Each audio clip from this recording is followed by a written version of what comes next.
Last year, I made a video listing the top 4 things I was looking forward to seeing in Dragons Rising Season 2. After I made the video, I decided that I'm going to make a video like that for every new season. I didn't make one for the second half of Season 2 for obvious reasons, so here we are, exactly 1 week into the release of the 3rd season of Dragons Rising. And man, am I excited for this season. In fact, this is probably the most excited I've ever been for a season. So with that, let's begin. Excuse me, Master Cole, sir. Can I ask a question about your Earth power? Sure, I guess. At number 5 is Frack. Frack was such an amazing character in Season 2, and I got really attached to him. I was so excited to hear that Cole was his favorite ninja, and I loved the scenes between the two of them. After seeing episode 17 where Frack goes to Cole for advice, I was really hoping that he would stick with the ninja and be fully integrated into the team in Season 3. And sure enough, when the first trailer dropped, we saw that Frack is now a full member of the team. So I'm excited to see more of him and hopefully see Cole take on the role of being his mentor, like Lloyd, Kai, and Nia did for Arin, Sora, and Wildfire.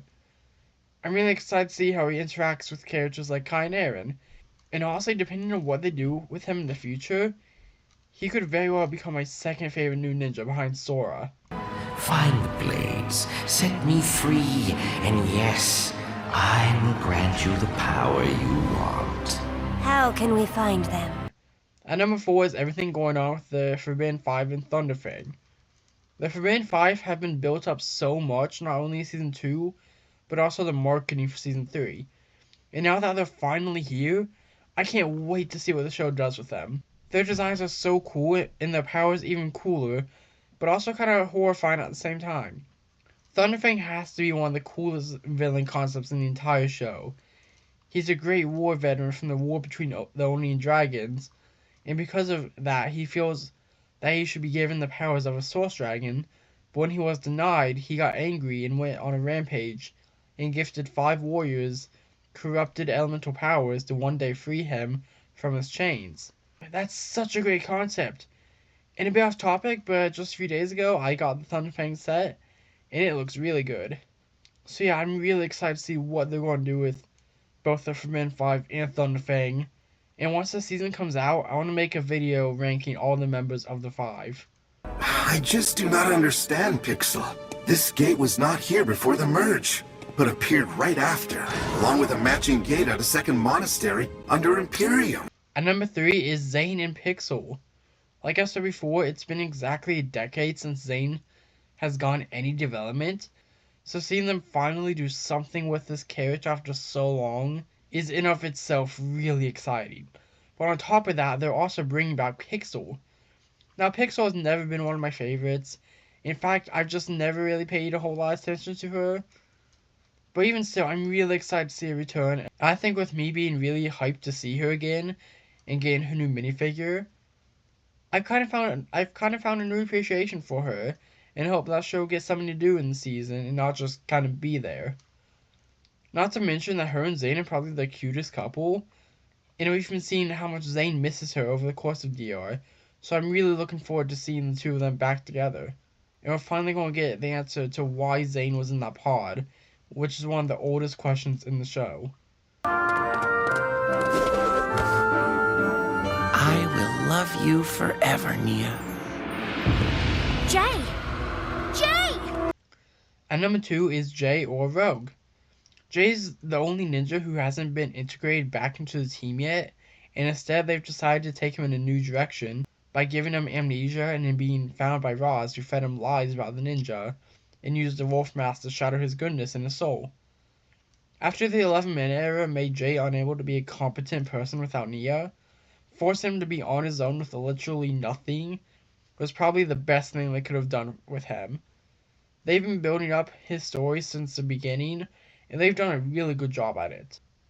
And there were rumors of Jay being a bounty hunter in Season 3, and that's why he's going after Arin and Roz, which based on the leaks does seem to be true. It does look like he's going to be hired by someone who I'm not going to mention to go after the two of them.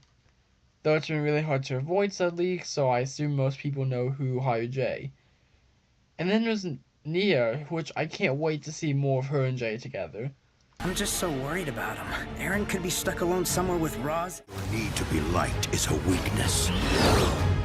Everyone thinks I'm like you, a villain. And finally, at number 1, the thing I'm most hyped for going into Dragon's Rising season 3 is Arin.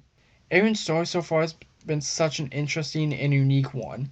We've never seen a character go from being good to evil. It's always been the other way around. And yes, Arin isn't technically evil, but he's against the ninja and with Roz at the moment. Back during season 1, it was kind of annoying how little Arin got to do while Soul and Wildfire were going through arcs. And back then, I thought it was just because they didn't have enough time to have Arin go through any kind of arc. But looking back, they had plenty of time. His and Lloyd's Dragon Core hunt took up 3 episodes. They could have dedicated at least one of those to having Arin learn some lesson, like Wildfire did in episode 13. So looking back, I now realize that having Arin not really progress in that first season, unlike the other 2 new ninja, was very much intentional. It plays into his insecurity of not being as good as everyone else, and not deserving to be on the team. And then, with him learning that Wu caused the merge, and Ross telling him that he knows where his parents are, Season 2 left him in a very dark place, and I cannot wait to see how they follow it up. And then there's also Roz being injured, presumably by Noct at the end of Season 2, which was not the direction I was expecting them to take him in. And I've heard some people theorize that he's going to die in Season 3, which I don't think is true, since Roz is the main villain of the entire series, and having him die in Season 3 of at least 5 just wouldn't be right. So yeah, Arin and Roz's story is the part of Dragon's Rising Season 3 that I'm by far the most excited for. Like I said earlier, this is probably the most excited I've ever been for a new Ninjago season. I think that's because of the new format DR is in. With the original show, every season was pretty contained. Every season had its own plot, its own villains, its own main character, and its own arcs. Now, this wasn't necessarily a bad thing, just with this format, pretty much the only reason I was excited for the next season was just because it was a new season of the show, with the exception of Crystallize, since it was continuing the Nia merging with the C plot. There are also seasons 2 and 9, which are direct follow-ups to the previous seasons, but I was too young to really remember being super excited for those. And with Season 2, I wasn't even into Ninjago when it came out. But anyways, with Dragon's Rising, each season is just one piece of a larger overarching story. Sure, each season still has its own villains and themes, but other than that, everything from the previous seasons carry into the next. Each season is building onto the last and giving us more pieces to this puzzle that was set up at the very beginning. Like I said, instead of every season being just their own thing, they're all part of a larger story. I think that's why this is the most excited I've ever been for a new season. But anyways, yeah, I'm super excited for this season, and these right here are the top 5 aspects of it that I'm the most excited for. How hyped are you guys for this season? And with that, if you enjoyed, I'd really appreciate it if you took 2 seconds to like and subscribe. Bye!